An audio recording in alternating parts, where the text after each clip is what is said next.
Saludos a todos y bienvenidos otra vez a este rinconcito donde usted y yo hablamos de todo un poco y de cualquier cosa. Comenzaremos con la epidemia del sarampión que está azotando algunos estados de los Estados Unidos. Sobre la epidemia de sarampión que continúa creciendo en los Estados Unidos, ya hay 5 estados que reportan casos, donde en el estado de Texas los afectados aumentan a más de 400 casos. Recuerden que el flamante secretario de Salud continúa recomendando dosis de vitamina A y aceite de bacalao, donde anteriormente yo les indiqué a ustedes que hospitales estaban reportando casos por intoxicación de vitamina A. Según este artículo, se comienzan a ver casos asociados a este brote en Texas, en el país de México. Esta es una enfermedad que se considera que había sido eliminada debido a las vacunas desarrolladas, pero debido a la creciente población de personas antivacunas, parece que ha regresado con más fuerza. Hasta ahora, el número de fallecidos continúa siendo de un menor y un adulto. Los estados afectados son Texas, Nuevo México, Kansas, Ohio y Oklahoma. En otras noticias, como les indiqué anteriormente, CENTCOM ha dejado de informar sobre las actividades militares de los Estados Unidos en el país de Yemen, donde aparentemente esta información en estos momentos solamente la da la secretaria de prensa de Casablanca.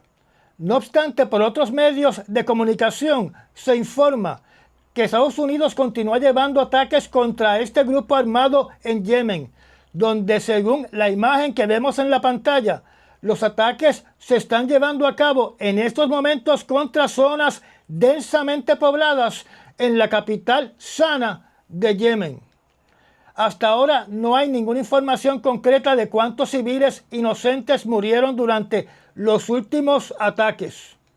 Como les mencioné anteriormente, no hemos visto una declaración de guerra por parte del Congreso. Lo que sabemos es que el señor Donald Trump prometió eliminar a los Houthi, y para lograr eso se necesita una operación militar a gran escala que incluya enviar soldados a suelo de Yemen, que a su vez me parece que se requiere una autorización del Congreso.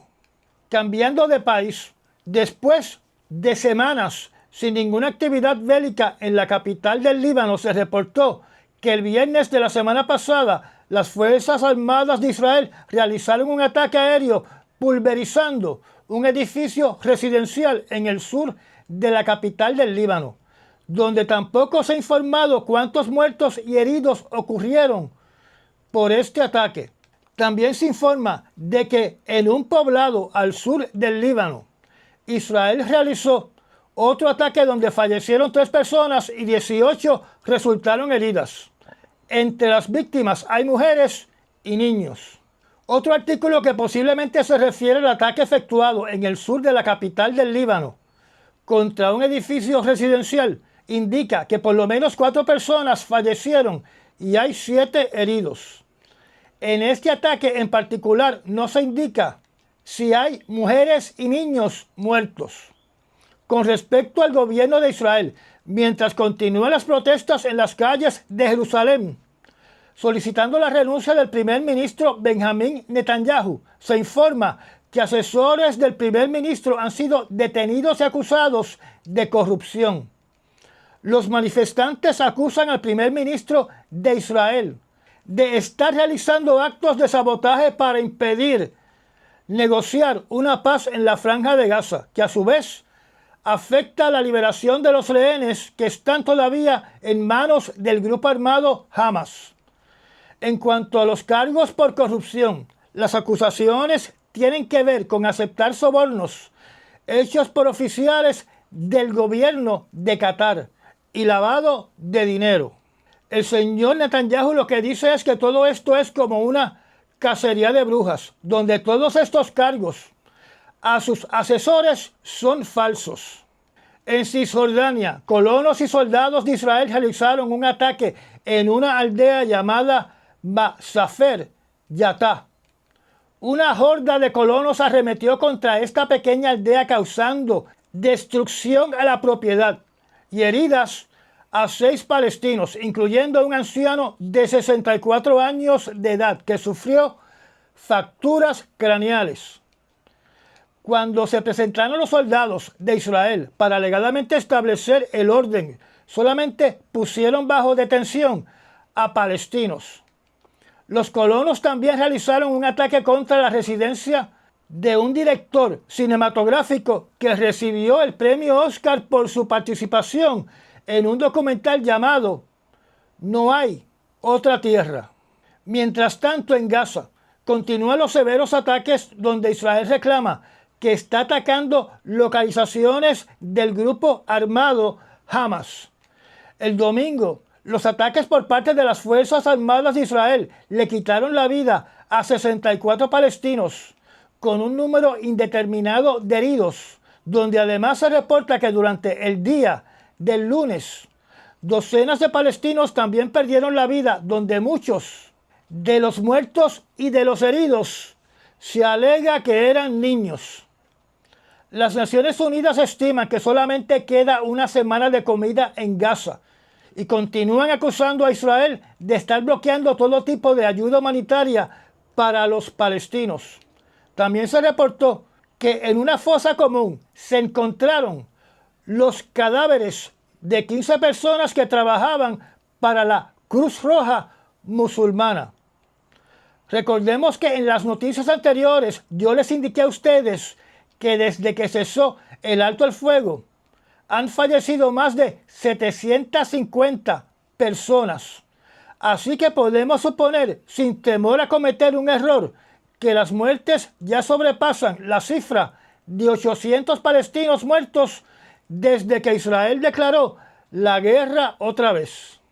Durante el día de hoy, martes 1 de abril, se informó de sobre 42 fallecidos que incluyen niños en la Franja de Gaza y más de 180 heridos en las últimas 24 horas. Y otra vez se emitió una orden de desalojo para que todo palestino desaloje la ciudad de Rafah y sectores de la ciudad de Khan Yunis. Los palestinos reportan que están siendo atacados constantemente por bombas, misiles y proyectiles de artillería. Como consecuencia del llamado al desalojo inmediato, se están creando caravanas de palestinos caminando fuera de Rafah y de los sectores de Khan Yunis. Esto significa que estas personas tienen que salir de los campamentos donde habían tanques de agua para caminar sobre el terreno desértico y seco de la Franja de Gaza. Sobre la situación en Irán, el líder supremo de ese país prometió una respuesta recíproca contra las amenazas de violencia del presidente Donald Trump. Recordemos que estas amenazas del presidente de los Estados Unidos son amenazas de bombardear a Irán, a menos que Irán llegue a un acuerdo con los Estados Unidos sobre su programa nuclear. O sea, que el presidente que canceló el acuerdo nuclear en su primera administración ahora quiere obligar a la fuerza a que Irán acepte otro acuerdo nuclear. El presidente de Irán lo que ha dicho hasta este momento es que desea una negociación directa, pero que no descarta todavía negociaciones indirectas. Yo entiendo que una negociación directa es una reunión entre el presidente de Irán y el presidente de los Estados Unidos. Pero aquí el problema es que el presidente de Irán no es la autoridad absoluta de Irán. En realidad, esta autoridad absoluta le pertenece al ayatolá. Y el ayatolá no ha dicho que quiere negociar directamente con el presidente Trump. Supongo que relacionado a lo anterior, el presidente Trump estará viajando próximamente al país de Arabia Saudita y al país de Qatar, donde naturalmente el príncipe Salmán de Arabia Saudita y el rey de Qatar estarán hablando con Donald Trump sobre el posible ataque contra Irán y el efecto nefasto de este ataque contra Irán en las exportaciones de petróleo de Arabia Saudita y Qatar a través del Golfo Pérsico y el estrecho de Hormuz. Yo supongo que en estos momentos los barcos de guerra de los europeos que están en estos momentos en el Golfo Pérsico deben estar levantando anclas para relocalizarse en el Mar Rojo y en el Mar Mediterráneo, porque creo que no quieren estar en el rango de tiro de los armamentos antibuque de los iraníes. Recuerden, los europeos no han amenazado a Irán. El que amenazó a Irán fue Casablanca. Así que son los barcos de guerra de los Estados Unidos a los que le compete en estos momentos estar en el Golfo Pérsico, cruzando el estrecho de Hormuz y lo que se conoce como el Golfo de Omán y el Mar Arábigo. En lo que tiene que ver con el Canal de Panamá, una noticia por AFP, que es la agencia francesa de prensa, indica que el gobierno de China ha paralizado la venta con la empresa de BlackRock de las facilidades portuarias de Panamá. Así que la compañía de China localizada en Hong Kong aparentemente ha recibido instrucciones del Partido Comunista de China de suspender la venta de estos activos. No se sabe si esta suspensión es temporal o permanente. Yo lo interpreto como un desafío para la administración de Donald Trump. Que yo sepa, todavía no se han publicado artículos de la reacción por parte del Departamento de Estado de los Estados Unidos, ni de Casablanca, ya que esta noticia fue publicada el 29 de marzo, durante este fin de semana. Yo lo que puedo especular es que el gobierno de China tal vez prefiere perder billones de dólares antes de mostrar debilidad ante los Estados Unidos, y que simultáneamente, mientras Estados Unidos proyecta una actitud hostil, agresiva, de bullying contra Panamá, China estará demostrando y proyectándose como un gobierno amigo y no abusivo ni agresivo con los países de Centro y Suramérica, para establecer una posición diplomáticamente más ventajosa, para establecer lazos más robustos, diplomáticos, con todos esos países hispanoamericanos, mientras que Estados Unidos se convierte en un país que se va a visualizar como un gobierno enemigo. O sea que China estaría ganando en la arena diplomática, aumentando así su influencia positiva desde México hasta la Patagonia. Sobre esta nueva actitud del gobierno de los Estados Unidos, tuve un intercambio de frases con un estadounidense aparentemente fanático de Donald Trump, que se presentó como una persona que estuvo envuelta en algún tipo de trabajo militar. Es bien preocupante ver el ego que han desarrollado esas personas pensando que no necesitan a nadie y que pueden pisotear a cualquier país con su poderío militar, ignorando que fueron derrotados en Vietnam, que no ganaron en Corea, que no podemos decir que la victoria en Irak fue absoluta, porque siguen muriendo soldados en ese país, y que al igual que en Vietnam, Afganistán fue una derrota. Piensan que la lealtad se consigue pisoteando y amenazando a países, donde muchos de esos países son sus aliados, en el escenario de un posible conflicto bélico en Taiwán, en reacción a los acuerdos hechos por el secretario de la Defensa con Japón. Se reporta que China ha comenzado ejercicios militares a gran escala durante el día de hoy alrededor de la isla de Taiwán. El ministro de Asuntos Exteriores de China dijo de que estos ejercicios son una advertencia clara en contra de la independencia de Taiwán.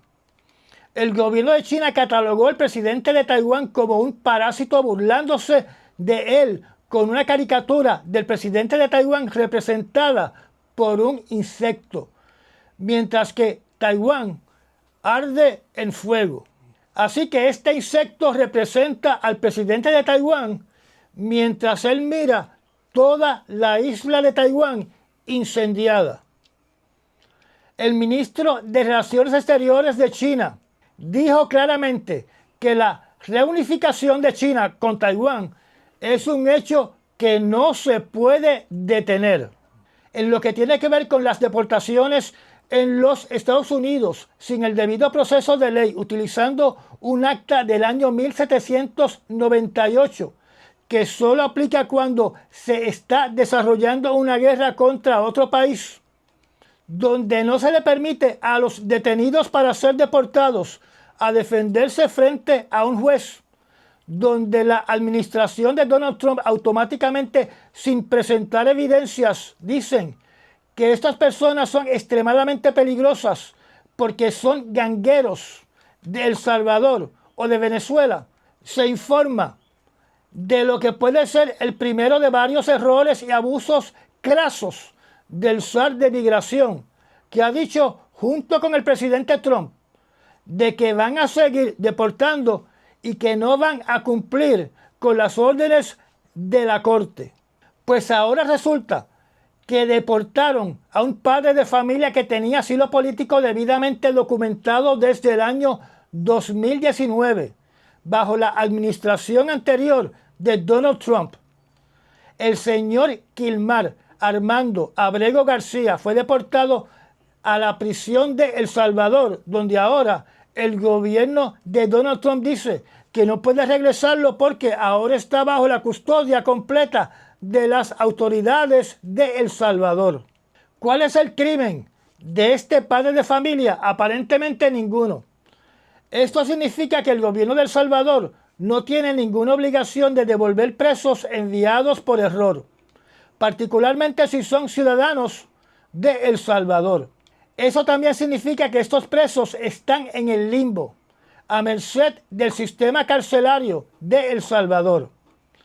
Esto también significa que la orden del juez que solicita la devolución de estos presos para que sean procesados según las leyes y procedimientos migratorios de los Estados Unidos es letra muerta, sin mostrar ninguna empatía de posibles errores que se estén tomando que violan los derechos humanos de estos presos. El presidente Trump le solicita a la Corte Suprema que emita su decisión respaldando el uso de este acta del siglo XVIII para continuar deportando migrantes de los Estados Unidos sin que tengan que ir frente a un juez para defenderse. Y utilizo la palabra migrantes porque ya vimos que un migrante legal ha sido deportado y por lo que se puede ver no hay ninguna intención de que sea devuelto a los Estados Unidos. En otras noticias, en los Estados Unidos, a pocas horas de la implementación de los aranceles, informa que ya comenzaron los despidos en masa en las agencias federales del FDA, el CDC y otras agencias de salud del gobierno federal. Así que miles de empleados de la Agencia Federal de Drogas y Alimentos y el Centro de Control de Enfermedades se quedan sin empleo. Recuerden que el señor Robert F. Kennedy, hijo, no tiene absolutamente ninguna experiencia administrando una agencia de gobierno y mucho menos grados universitarios que lo certifiquen como una autoridad en salud humana. En lo que tiene que ver con Ucrania, donde ya sabemos que los ataques continúan, el evento más importante es la noticia que indica que el presidente Putin rechazó por completo el plan de cese al fuego presentado por el presidente Trump. Los que han seguido estos resúmenes noticiosos saben de que esto era de esperar, porque Putin no debe tener en estos momentos deseos de detener esta guerra hasta que no haya cumplido con las metas que él estableció al comienzo de esta operación militar especial. Ahora veremos si el presidente Trump cumple con sus amenazas de incrementar las sanciones contra Rusia y de incrementar el envío de armamento a los ucranianos, o si tira la toalla y abandona a Ucrania a su suerte, que a su vez sería una enorme victoria para Putin que elevaría dramáticamente la influencia de Rusia a nivel internacional. Y para terminar esta corta charla, por otro lado, se informa que el petróleo sobrepasó los $70 el barril, que es un posible índice del aumento en la inestabilidad del Medio Oriente. y el oro continúa su tendencia alcista. Recordemos que durante la Gran Depresión el oro subió casi un 70% en corto tiempo, y por eso se teme de que este aumento en el precio del oro sea un indicio de que vamos directamente a otra depresión. Y ya llegamos al final de esta charla. Gracias a los miembros patrocinadores de la zona privada del canal y a las personas que también patrocinan este canal mediante los Super Thanks. Si no está suscrito, lo invito a que se suscriba y apriete la campanita de notificaciones. Recomiende este canal y comparta nuestros videos. Me da un like y nos vemos en el próximo resumen noticioso. Hasta mañana.